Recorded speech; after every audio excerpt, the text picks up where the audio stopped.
നിങ്ങളുടെ ഇഷ്ട പരമ്പരകൾ എക്സ്ക്ലൂസീവായി സൺ നെക്സ്റ്റ് ആപ്പിലൂടെ തികച്ചും ഫ്രീ ആയി ഇപ്പോഴേ ആപ്പ് ഡൗൺലോഡ് ചെയ്യൂ.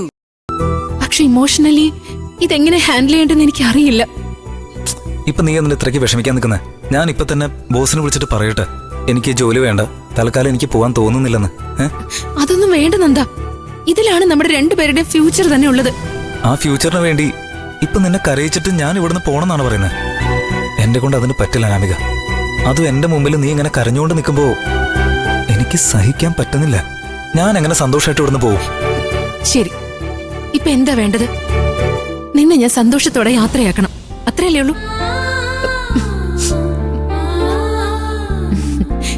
നീ ഹാപ്പി ആയിട്ട് പോയിട്ട് അവിടെ ജോലി ചെയ്യാൻ നോക്ക്. നിന്റെ ടാലന്റ് എന്താണെന്നുള്ളത് ഈ ലോകം മുഴുവൻ അറിയട്ടെ. അപ്പോഴാണ് എനിക്ക് ഏറ്റവും കൂടുതൽ സന്തോഷം തോന്നുന്നതെന്താ, കേട്ടോ? ഞാൻ ഇന്നലെ ഒരു കാര്യം പറഞ്ഞില്ലേ, വേറൊന്നിനെ കുറിച്ച് ആലോചിക്കാതെ നീ പോയിട്ട് വാ. ഞാൻ ഇവിടെ നിനക്ക് വേണ്ടി വെയിറ്റ് ചെയ്യും.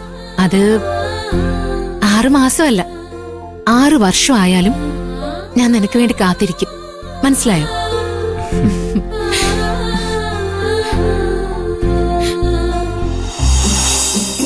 ഓക്കെ മതി, ഇനി ലേറ്റ് ആക്കണ്ട.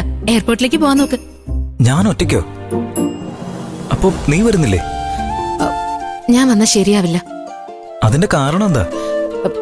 ഞാൻ അവിടെ വന്നു കഴിഞ്ഞാ എനിക്ക് കരച്ചിലടക്കാൻ കഴിയില്ല. പ്ലീസ് നന്ദ, നീ പോകുന്നു എന്നുള്ള കാര്യം മനസ്സുകൊണ്ട് എനിക്ക് അംഗീകരിക്കാൻ പറ്റുന്നില്ല നന്ദ. ആ സത്യം കണ്ണുകൊണ്ട് നേരിട്ട് കാണുമ്പോ പിന്നെ അതെനിക്ക് താങ്ങാനാവില്ല.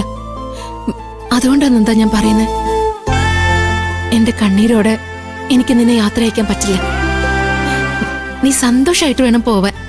അതുകൊണ്ടാ നന്ദ ഞാൻ എയർപോർട്ടിൽ വരുന്നില്ല.